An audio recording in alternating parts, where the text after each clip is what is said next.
When Disney usually remakes a movie, they're usually spot on. But when they completely change the whole thing around, you kind of have a little bit of how this is going to go. But honestly, you really have nothing to worry about when you're watching this movie.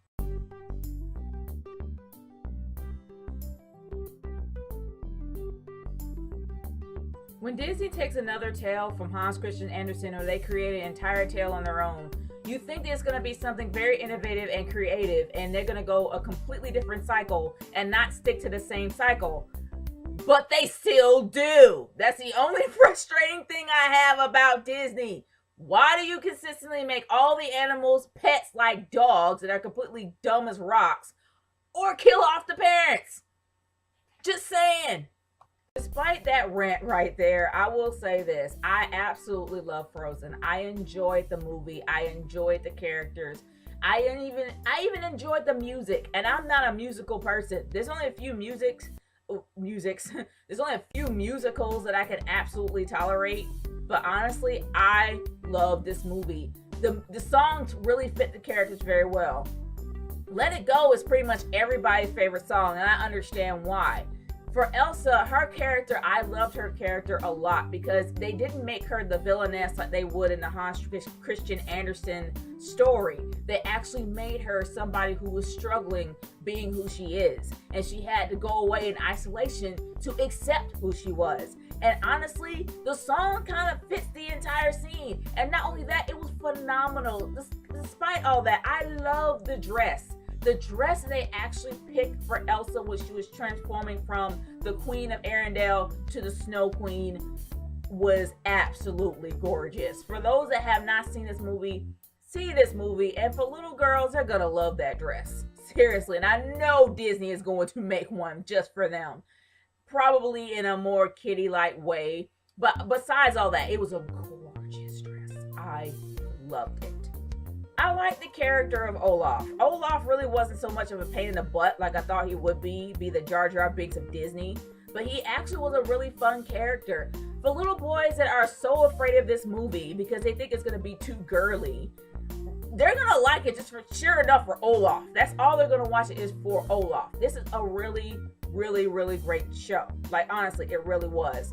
And I mean, I thought he was going to be a huge pain and annoying as the story went on, but he actually was pretty touching and quite knowledgeable for a snowman with no brain.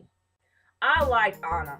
I absolutely love Anna. I love everything about her. She's a very high-spirited, very lovely. I mean, she pretty much was the type of person in the story that kind of brought out a little bit of it didn't seem so gloomy. It really wasn't all that gloomy just with her. I liked her character. I really did. Christian Bale really did play that character really well. It sounded like she sung it. I have no idea. Sometimes in Disney, they actually have somebody else to do the singing voice and someone else to do the speaking voice. But after looking it up, I didn't see anything saying that she didn't sing it. So I wouldn't be surprised if it was her.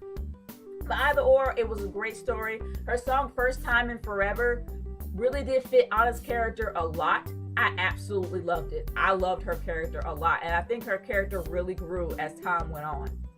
I will admit that the troll song that they sang about the fixer-upper was a bit off-putting and a bit, I don't know, kind of out of place for a Disney movie, maybe. It just felt kind of weird hearing something like that. Like, oh, even though this guy has problems and a huge amount of flaws, you could fix him up. I'm like, technically they weren't saying it like that, but you know, when I heard the song, it was a bit off-putting. But maybe it's different per country. I don't know all the cultures, but maybe it's a little different depending on what country you're at. But honestly, yeah, it was still a pretty off-putting song. Kristoff and Sven, they were pretty cool. Kristoff, you know, actually played a guy. I mean, I guess I really couldn't understand the beginning of the entire movie. Like, you saw Kristoff as a little boy, but I'm like, was he an orphan? Was he working with his dad?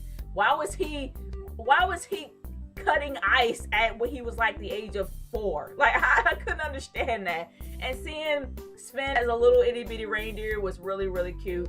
But you can see that he kind of gotten hard as times went on. He kind of gotten cold himself. But when he met Anna, his heart melted. I guess I did a Frozen reference there.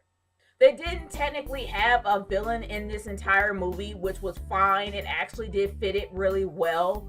I enjoyed the fact that it didn't have a major villain. They did have two minor villains. I won't talk about the second one because it's going to give away a lot of the story.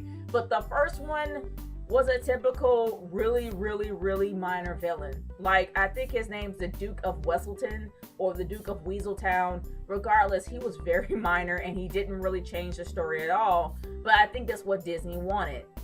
They completely changed the story in itself, not making Elsa to be the villainess, but making her to be misunderstood. And the ending, I love the ending, seriously. The ending wasn't as stereotypical as Disney princess movies go, and I enjoyed it. I enjoyed it a lot. Honestly, guys, for those that have not seen this film yet, my suggestion to you is to go see it. It is quite a feel-good movie for all of your family. Even for your little boys. Your little boys will enjoy it for Olaf. The parents will enjoy it because it's really quite stimulating to watch. Not in that way, get your head out the gutter. And also, the little girls will love it just because it's a princess movie. So you should all take your movie... take your movies. You should all take your family there to enjoy this movie. You will have a good time. This movie is now out on DVD. This movie is out on demand, and this movie is still in dollar theaters. So for those who are extremely cheap to buy the DVD or rent it, go see it in a dollar theater. And on the real, I want to hear from you. What do you think about Frozen for those that already seen it? For those that haven't seen it, are you going to see it? I want to hear your response and your comments on it. Leave a comment in the comment section below or send me a video response of how you personally feel about this movie. If you've seen it, do you like the music? Anything about it. I want to hear from you guys. This is Nate Girl 30 signing off. Peace out. Later.